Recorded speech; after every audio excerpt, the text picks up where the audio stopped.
Happy Burns Day to everybody. 25th of January, when millions of people throughout the world will celebrate Burns with their Burn suppers, their totties, haggis and neeps.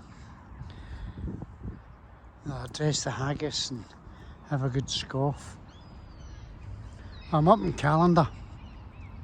I'm just now going to go and pay my parking ticket that I bought yesterday runs out at 1 o'clock. So I $3.20 a day, which is not too bad. So that's River Teith I'm at. And because it's Burns Day, I'm going to recite Shanter. I'm going to find a nice wee spot just there in the bottom. Then benches.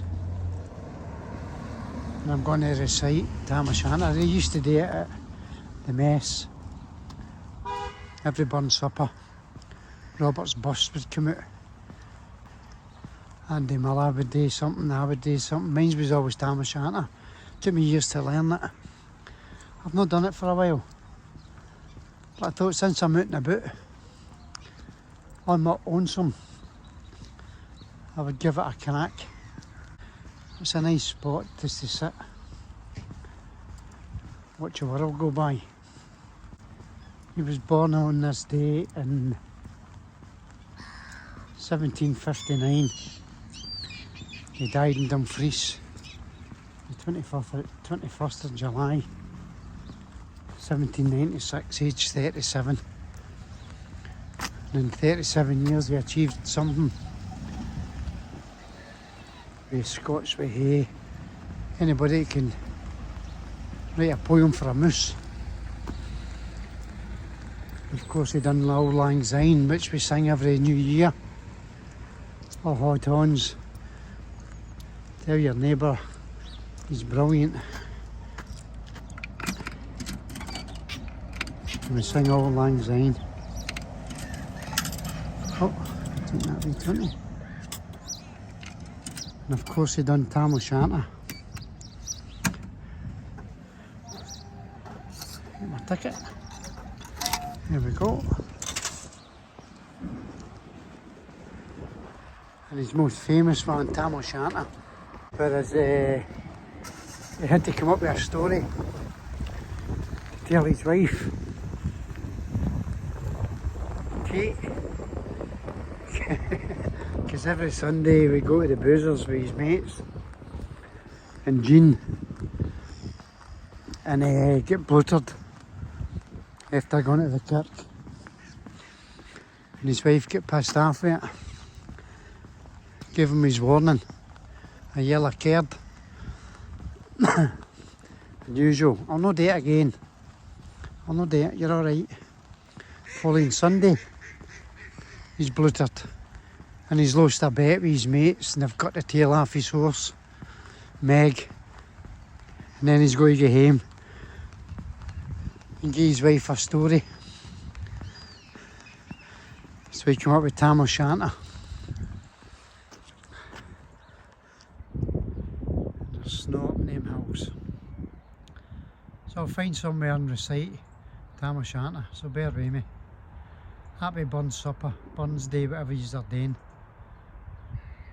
To remember our bard, Robert Burns, Rabbi Robert Rab. Well, there we go, I've come up with the end of Callander. Up to a wee bench. This is Betty Campbell's bench. Forever in Our Hearts 2010. There's a wee photo of Betty there. So I came up here to recite Shanter. Because it's Burns Day, 25th of January. And as I say, I told you a wee bit of the story, how it all came about. I've not done it for a while, so here we go. A Tale by Robert Burns. When Chapman and Billy's leave the street, and Dorothy neighbours meet. As market days are wearing late, and folk began to take the gate, whilst we sat boozing at the nappy, getting through and unca happy. We think not of the lang Scots smiles, the mosses, waters, slaps and styles that lie between us and our hame, where sits our sulking, sullen dame, gearing her brows like gearing storm, nursing her wrath to keep it warm. This truth fand honest Tam o' Shanter, as he for ere the night did canter, all there, where ne'er a tune surpasses, for honest men and bonny lasses. Oh, Tam, had they been sae wise, as ta'en thy ain wife Kate's advice, she told thee we was a skellum, a blethering, blustering, drunken blethering, that fae November till October, ye market day thou wasna sober. That I can milder wi' the miller, thou sat as long as thou had siller. That every naig was cod a shoe on, the smith and knee got roaring full on. Even at the Lord's house on Sunday, thou drank wi' Captain Jean till Monday. She prophesied that late or soon thou would be found deep drowned in Doon, or catched wi' warlocks in the murk, by Alloway's old haunted kirk. Ah, gentle dames, it gives me great to think how many counsels sweet, how many lengthened sage advices the husband for the wife despises. But to our tale. Ye market night, Tam had got planted and correct, fast by an ingle, blazing finely, with reeman swats that drank divinely. And at his elbow, Suitor Johnny, his ancient, trusty, truthy crony. Tam loved him like a very brother. They'd been fou for weeks together. The night drave on with sangs and clatter, and all the ale was growing better. The landlady and Tam grew gracious, secret favours sweet and precious. The suitor told us queerest stories, the landlord's laugh was ready chorus. The storm without made rare and rustle. Tam didna mind the storm a whistle. Care, mad to see a man sae happy, he'd dreamed himself among the nappy. As bees for hame with lairds of treasure, the minutes wind their way with pleasure. Kings may be blessed, but Tam was glorious. Of all the ills of life victorious. But pleasures are like poppies spread. You sees the flower, its bloom is shed. Or like the snow fall in the river, the moment white, then melts forever.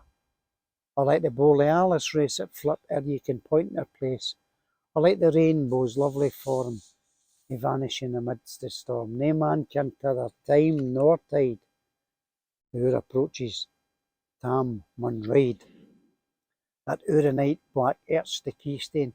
That dreary hour, Tam mounts his beast in, and sae good night he takes the road in, as ne'er bare sinner was abroad. And the wind blew as it had blown its last. The Dublin showers rose on the blast. Speedy gleams the darkness swallowed, loud, deep, and lang the thunder bellowed.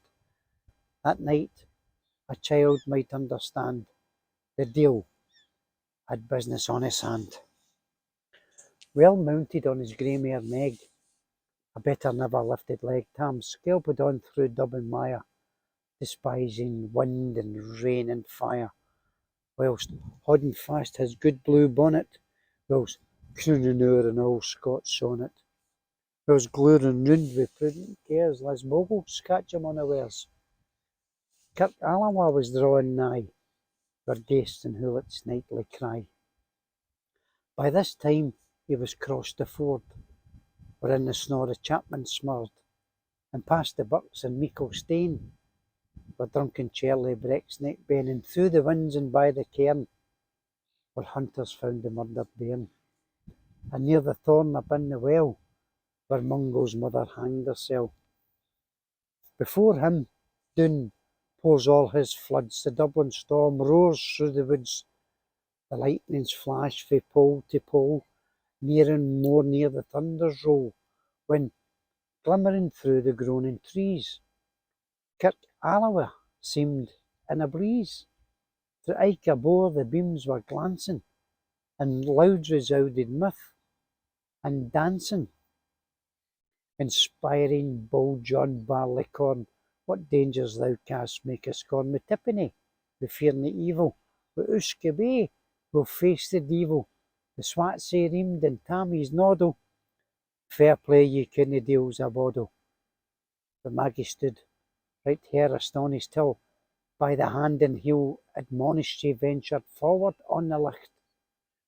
And wow, Tam saw an unca sight. Warlocks and witches in a dance, nae cotillion but brand new fae fans, but hornpipes, jigs, spies and mules, put life and metal in their heels. A one at bunker in the east there sat all Nick, in shape a beast, a towsy type, black, grim and large, to gie the music was his charge. He screwed the pipes and gat them skrilled, till roof and rafters all did dirl. Coffins stood round like open presses that shone the deed in their last dresses, and by some devilish cantrip slight, each, in its cold hand, held a light, by which heroic Tam was able to notice upon the haly table of murderous bairns and gibberdairns. Twa sprang lang me unchristened bairns, a thief, you cutted for a rape, we's last gasp as gap, did gape 5 tomahawks blood red rusted, 5 scimitars with murder crusted, a garter in which a babe had strangled, a knife a father's throat had mangled, whom his ain son the life beleft, the grey hairs yet stacked to the heft, with mair of horrible and awful, which even to name would be unlawful. As Tammy glowered, amazed and curious, the mirth and fun grew fast and furious, the piper loud and louder blew, the dancers quick and quicker flew, they reeled, they set, they crossed, they clicked, to ike a carl and swat and reek it, and cussed the dirties to the wark, and link it at it in her sack. The Tam, they been queens all plump and strapping in their teens. They breaks o' mine, my only pair, that once were flush of good blue hair. I would have given them off my hurdies for ye blink of the bonny birdies. But whether bell dams old and droll, rig would the hags would speen a foal, louping and flinging in a crummock. It's a wonder it didn't turn my stomach. But Tam Kent, that was wit through brawly, there was ye wench and Wally that night enlisted in the corps, lang after kenned and Carrick shore. For many a beast did she shot, and perished many a bonny boat, and shook baith meikle corn and beer, and kept the countryside in fear. Her cutty sark of Paisley ham, that while the lasses she had worn, and longitude though sorely scanty, it was her best, and she was vanity. Ah, little kent thy reverent granny, that sark's Jacob for her wee nanny, with 12 pund Scots was all her riches, would ever have graced a dance her witches. But here my muse her wingman cure, sick flights are far beyond her poor, and Nanny stood like yin bewitched, and thought her very ain enriched, even Satan glowered and fidged for fame, and hotched and blew wi' might and main. The first ye caper sign another Tam, tint his reasons all together, and roars out, "Well done, cutty sark!" And in an instant all was dark, and scarcely had Maggie rallied, when out the hellish legion sallied, as bees buzz out with angry fright when plummeting herds sail their bite, as open pussies mortal foes when pop she starts before their nose, as eager runs the market crowd when catch the thief resounds aloud. So Maggie runs, the witches follow, with many an exit screek and hollow.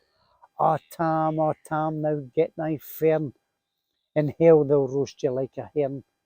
In vain thy Kate awaits thy coming, Kate soon will be a woeful woman. Now, do thy speedy utmost, Meg, and win the keys to the brig, for there at thy tail may toss a running stream they darena cross, but ere the keystane she could make, the fiend a tail she had to shake, for Nanny, far before the rest, hard upon noble Maggie pressed, and flew at Tam with furious ettle, but little was she Maggie's meddle. Ye spring brought off her master hail, but left behind her ain grey tail. The carlin caught her by the rump and left poor Maggie scarce a stump. Now, Varus Taylor truth shall read, Ike man and mother's son, tak heed, whene'er to drink you're inclined, or cutty saps run in your mind, think ye may buy the joys o'er dear. Remember, Tam o' Shanter's mare. Thank you. Thanks for listening. Have a brilliant, great Burns supper, Burns day, whatever you're doing. Charlie, Oot and Aboot.